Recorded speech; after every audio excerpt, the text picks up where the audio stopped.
All right, so I'm going to kind of do a quick review over digital modes on HF and also a little bit in VHF, UHF. Someone was presented to me with a lot of questions, so I said, you know what, this sounds like it's time for a presentation. So without further ado, let's go find out what's going on inside these little boxes. But not to be confused with Pi Alla mode. There's my pun for tonight.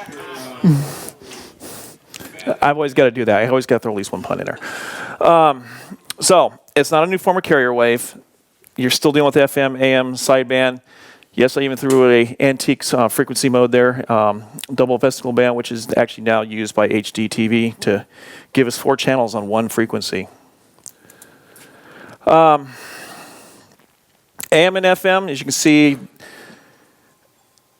the nice thin space there, that's actually a total width of 1 megahertz, and that little itty bitty bit is what you're going to be taking up when you're using digital modes.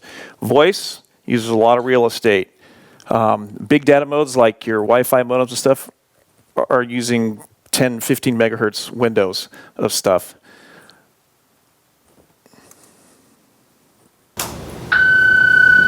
And as you can see, there it is. The bottom one's oscillating back and forth. That's an FM signal. The upper one is actually an AM signal. Digital spectrum analyzer and digital oscilloscope. 125. All right. So digital modes, it's an audio signal. So your voice is a mode. But what you're doing is you're using a computer or an old-fashioned radio teletype device, if you happen to still have one of those floating around. And basically nowadays, people are just using their computer, plug it in to a box. This guy here, which a couple people here have, including myself, it has 2 cables. One that comes from the computer to the box. This converts the binary digital information of the computer into sound, which then connects into one of these connector type things on the back of a radio. The rig blaster, depending on which model you have, some of them actually you can plug in the microphone and actually will plug into your microphone interface on your radio, especially if you have an older radio. Really advantageous. And for those who have the newer radios, one connector, USB, right straight from your computer. Done. For those who have the new 7610, this is it from the manual. You plug it in, you go in there and you do 1, 2, 3 settings on your menu, and you're up and running. Just load in the software onto your computer, you're ready to rock. Same thing with the Yaesu. You can either do a USB, or you can plug it in, and as someone's talking about the pin out, here's an actual 8-pin connector. Your interface, and it actually tells you which one you're supposed to hook up, but we're not going to go into the details on that tonight. And then for the rig blaster, for the older radios, you have your multiple interface cables, jumper pins and stuff, a plethora of connection cables to go between the radio and the box to control it, a good old-fashioned power supply, all that fun stuff. This is the fun field day of going through and trying to figure out how it works type stuff. But there's a lot of documentation on the internet, of course. As you saw, the picture, just one cable from the radio to the computer. Let's see here, 9 cables. Yeah.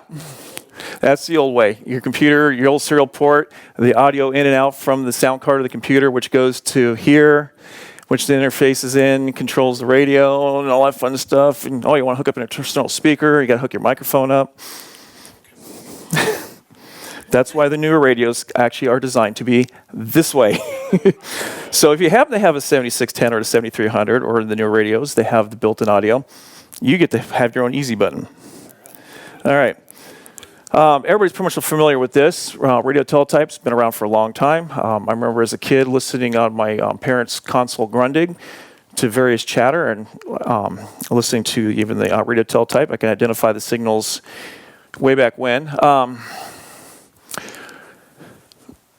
Baudot, French guy, computers use 8. This is using 5 bits. But if you notice right here at the root of it, baud, there's your baud rate. That's where that comes from. They've actually been using this landline, so that means basically AKA Morse code over wire, but also doing variations of teleprinter since the 1840s. RCA, since they're a communications in the radio realm, they start playing around with it in 1928. Go live from San Francisco to Honolulu in 1932. 2 years later, you can now connect from San Francisco to New York. So San Francisco was a hub to cover the United States and territories.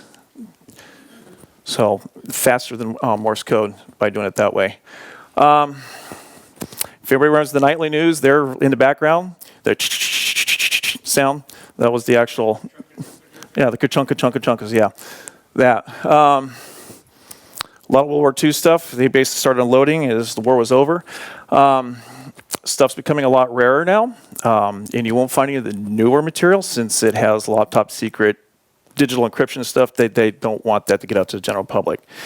Nowadays, just a computer, or now, on top of that, you can actually use your phone, if you're a smartphone. I have an app on here that allows me to do PSK. All I gotta do is just key down and actually hold the speaker right next to the microphone.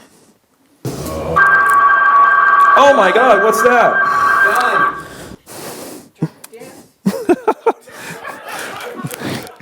No, that was radio teletype. That's what it sounds like when you're actually dialing through there on sideband. Yep. I used to do that in the Navy. I was the Yep. that guy. So, our good old-fashioned Yellow tape. bomb-proof units here. Keyboard, yeah. There's your bell. Yep. And they, of course, got it tuned in here, got it lined up.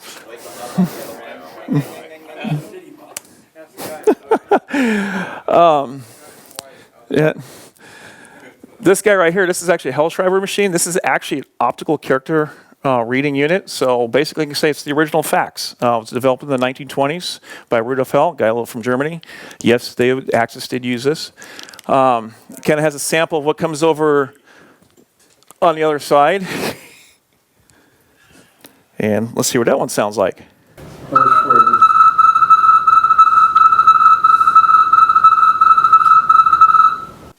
So, yep, there's your cricket right there.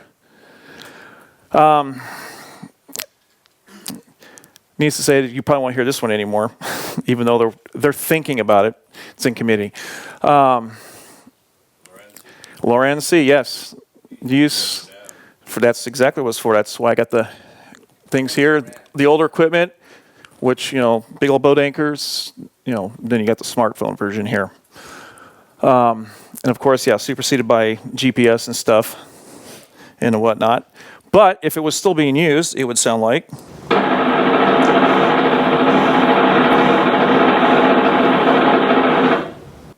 So even static has a rhythm. It's either interference from something inside the house or it's something that's out there transmitting it.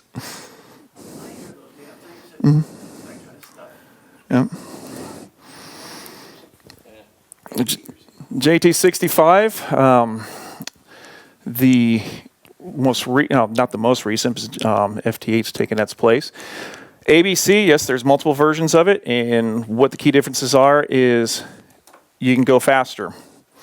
But of course, one of the things is when you go faster, it's going to eat up more bandwidth, so it's going to take up more real estate there on the actual airwaves.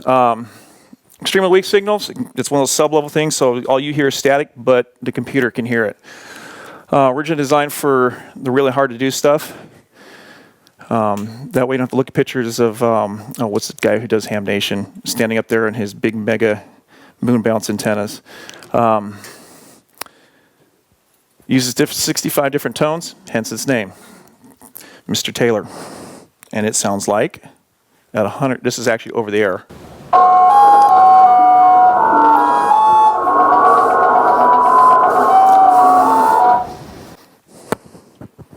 Yeah. Needless to say, I work with the volume turned down. I just look at the actual scope.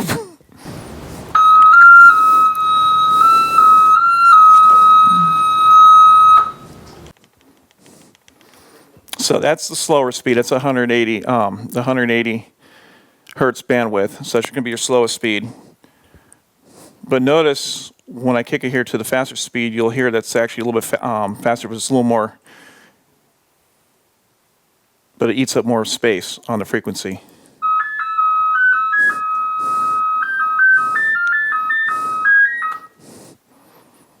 So you want faster, it's going to sound faster.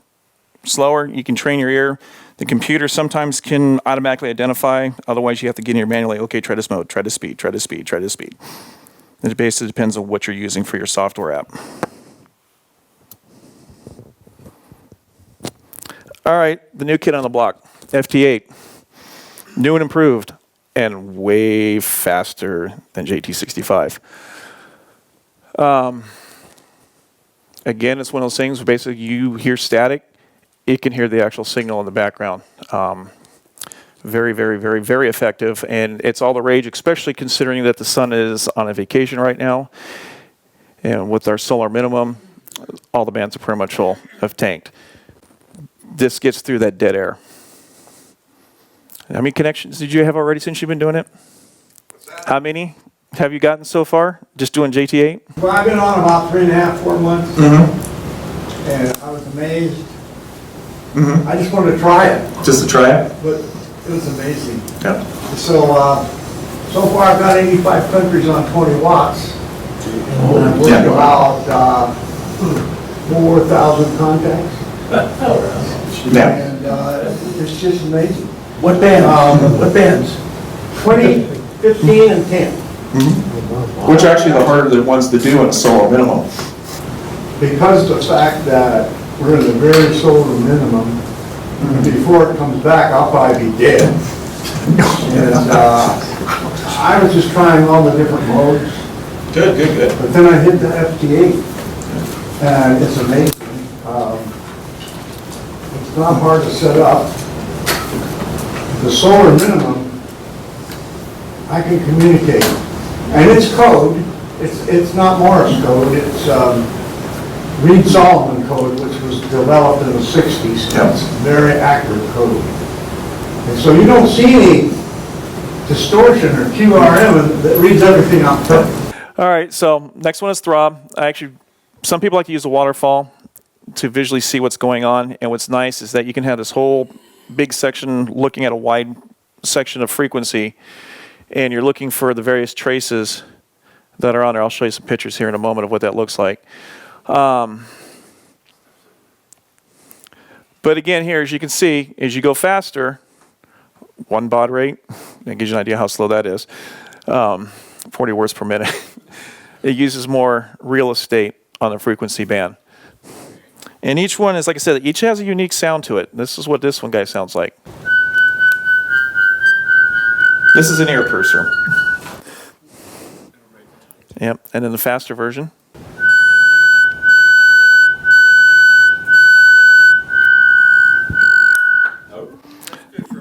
Yeah, but if you notice, there was a dissonance harmonic there. It's actually being able to dump twice the information by doing that. Slow scan television. Regular TV uses 6 megahertz for one channel. That's both audio carrier and your video.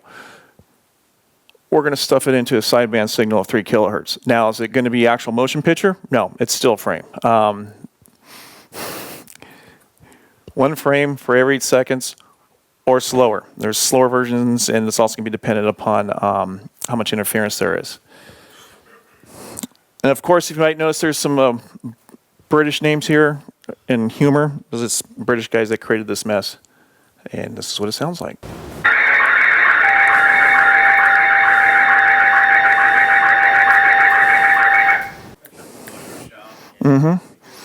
But there's a resonant, that's your reference point for it. And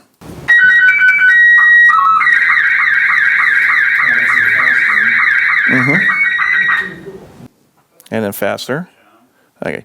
But you could basically get the signal, and of course it is analog, so it's going to be susceptible to interference. You can never escape interference on analog. MT63. Original frequency division multiplex, or yeah, My bad, can't say I got a reflection here. Data mode, used for high noise environments. Kind of sound familiar, like JT65, FT8. It's a PSK variant. One of my favorite things here, I just remember you, it is tolerant of bad tuning, aka the bad ham radio operator. And of course, slower to fastest. This is pretty darn fast, but it's going to be a lot more susceptible to interference. So like say a solar minimum, where you're going to have so much area noise, it's really not going to happen to get through.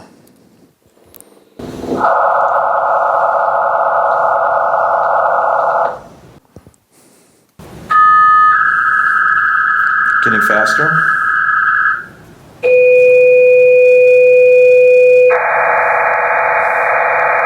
And faster. Here we go, my favorite. Yeah. Phase shift keying. 31, 63, 125, 250, 500, 1000. The number is based on the actual width of the actual audio that's being used. So PSK 10 hertz. Not even, you can't even hear that. And one of the nice things is you can actually sit there and be typing and delete and correct, and it real time sends the corrections and stuff to the other destination. And there are variants of this that allow you to actually do two-way.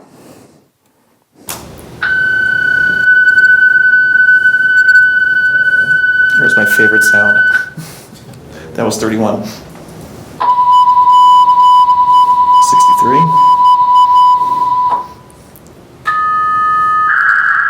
125.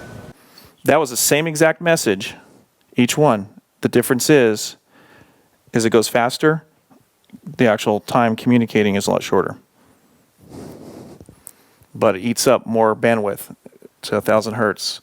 So you want to shove a lot of information, let's say high definition television, that's why it takes up 6 megahertz of frequency. In this waterfall that you would have on the computer, this is what the actual path looks like. You go faster, it takes up more bandwidth. Here's your core carrier. See those little bumps? It gets bigger, and gets bigger and gets bigger. So the red line is basically where the carrier would be. The carrier is their reference. So if you're looking at an oscilloscope, that's the center point. Anybody remember the Russian woodpecker?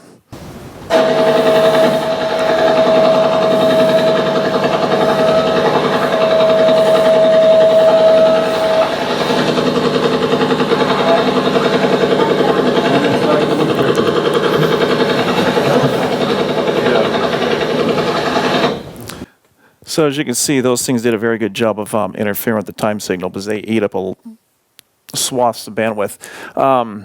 The Russian woodpecker, that's not in use. There's newer variants. So that tap, tap, tap, tap, tap, tap, tap is a lot faster now, which means it's even more annoying. Pactor, AMTOR, it's basically taking packet, which was your landline, telephone modem, computer communication, in the AMTOR method of transmitting, mixing it up together, put it in the oven, bam, comes out. 1, 2, and 3, they get faster, obviously. Of course, it eats up more real estate, so you get to have a good connection, RF-wise. Pactor 3, that's still licensed. That's actually used for LAN to ship communications, weather reports, emails, stuff like that, still being used. And of course, unless they've got the high-end satellite communications, but it's still very popularly used. And here we go.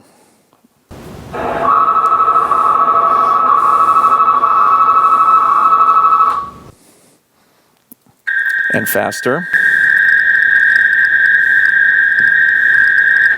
And faster.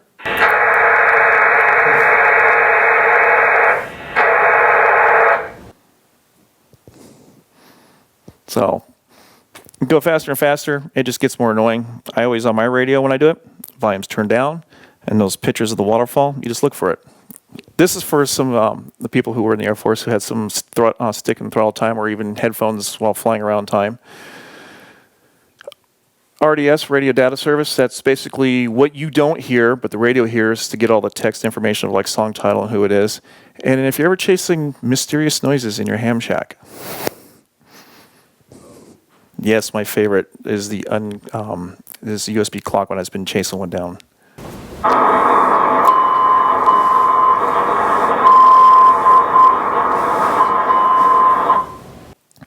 There's your Morse code.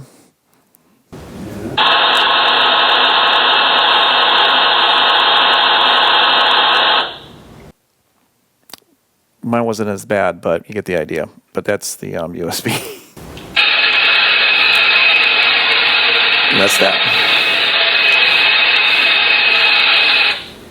So that's what your radio's listening to on your newer vehicles. They have where it pops up with the radio station name and the song title that's playing. That's actually a sub-signal within the FM carrier, and it's using PSK to send that information. But the radio is designed to filter it out since it takes up such a small bit of real estate. That's why you don't hear it. Packet. Now we're getting into the technician's paradise. It's a frequency shift keying. It was originally used, here's our AX25 protocol. Anybody's done in computers and stuff. That's your good old-fashioned telephone modems, whether it's the plug-in jack one or if you have the old school ones where you put the actual handset on the cups. We basically said, hey, you know what? Let's put this on radio. Bam. And now they have that capability of doing it. Again, speed issues. Unfortunately, it's more susceptible to interference. So on sideband and AM transmit modes, you're going to be more susceptible to interference, hence the slower speed at the lower frequencies. Go up to 2 meters. We now can go 4 times as fast. APRS uses that. And it's going to eat up the whole 12 kilohertz bandwidth on FM. And this is what my radio sounds like when I don't have the filter turned on.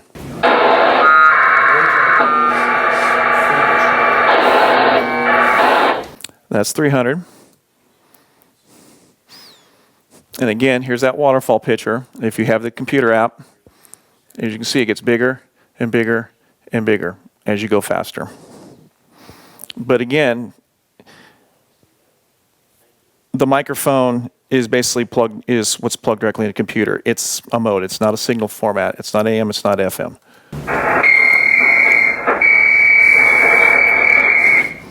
You said, Sounds like facsimile. Most faxes are at 2400.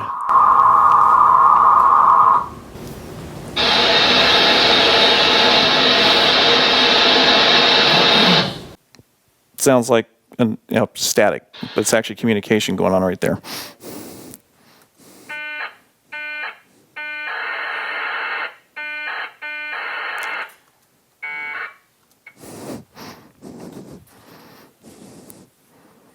All right.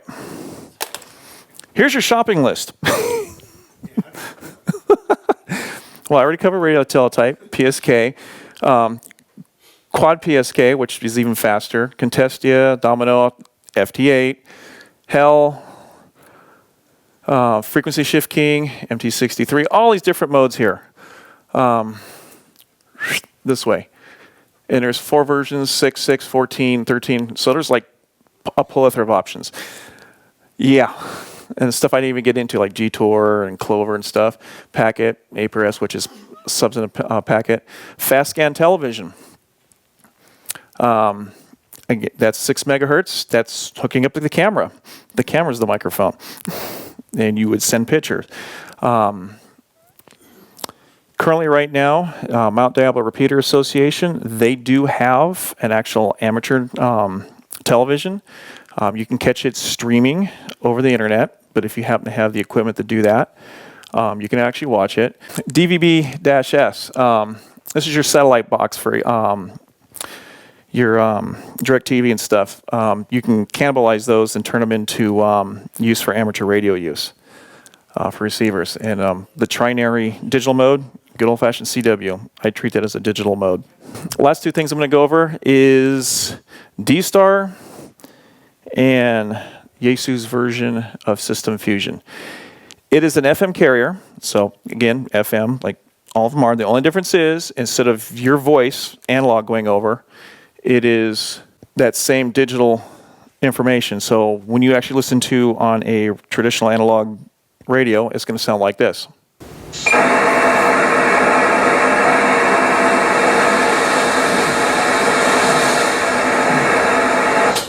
Somewhere in that mess is somebody actually talking. System Fusion version, same thing. The only difference is they've actually kept the radio to be analog compatible. So it's not a digital only radio.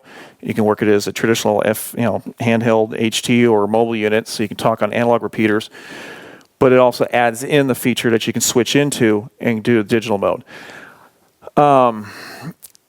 It uses the C4FM formats and FDMA, but it is not compatible with your commercial grade radios. They have a slightly different tweaking to that. And it sounds like...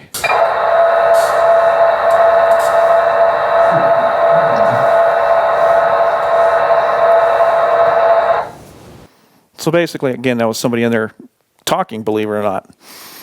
So your digital modes, they're basically just sending scrambled sounds, chirps, and blips, and all that stuff over an AM signal, an FM signal, or a sideband signal. There's nothing really special. What it really comes into is how you plug this into the radio to make things work. And if you have the older radios, you got a lot more wires and hooking and finagling and tweaking and adjusting and fine-tuning. Whereas you have the newer radios, boom, boom, I'm done. And that's it.